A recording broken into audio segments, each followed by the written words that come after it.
couple of times, possibly by the same person, to do transition pictures for the actor David Niven. He died in 1983 at the age of 73 of Lou Gehrig's disease. Incredibly successful and famous actor in his day. Starred in tons of movies, including Mutiny on the Bounty and Around the World in 80 Days and the Pink Panther movies, and won an Oscar for the movie Separate Tables. He was always the suave, dashing, debonair type because that's basically who he was. He grew up in an upper middle class household, was an army guy, and then turned his hand to the movies. And there was quite a demand for that kind of character actor in movies, and he did very, very well, became quite a movie star. And then later on became successful all over again as a memoirist. He wrote The Moon's a Balloon, that was his most famous one, I think, and Bring on the Empty Horses, basically autobiographical and about Hollywood.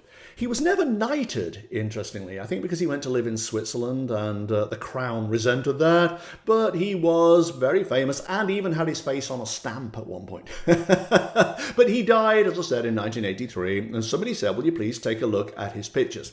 Well, I'll be honest with you, these weren't very, very interesting, in the sense that they didn't give us any more information about transitioning than we already know.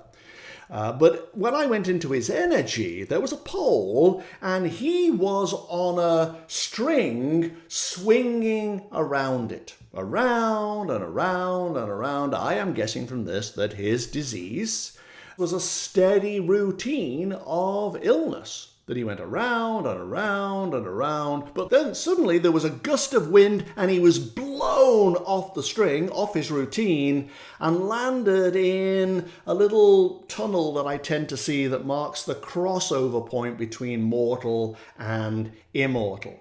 It took him by surprise. I don't think he intended to go that fast at the end, but suddenly there he was.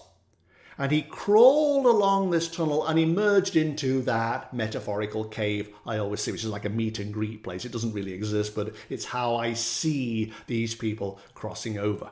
And the only interesting thing about David Niven's transition pictures was that there were two tunnels. There was the straightforward one at the bottom that he could just go along, but in order to do that, he had to trust the process. He had to yield to the process of dying. And for some reason, there was a blockage there. He couldn't accept that that's how things went. For some reason. I don't think he was a particularly religious guy. I may be wrong, but I don't think he was. But for some reason, there was an element of cynicism or skepticism in his mind, in his consciousness, that prevented a straightforward passing. Instead, there was a second tunnel up above, but that took effort to get there. It's like, if you want to reach this tunnel, you're going to have to work for it. You're going to have to shed a little of your load so that you're light enough to get up there. You could just go down the bottom tunnel. That will be easy. But if you insist on hanging on to your ego concerns, the things that weigh you down, you're going to have to climb. And he did. That was the weird thing. He wasn't ready to yield, whatever was going on in his consciousness. So he climbs up the path, goes into the tunnel, and it brings him to exactly the same place as the bottom tunnel, only higher. And it's as if the universe says to you at that point, ready to yield yet? Ready to let go of your ego and just give in to this? Surrender? He did, actually. This is the weird thing. He could have surrendered early on, but he didn't. The mere fact that this was sinking in, that his consciousness was fading and he was no longer in his form self, his mortal self, he took this on quite quickly. He followed the path down in the pictures and went straight into the light.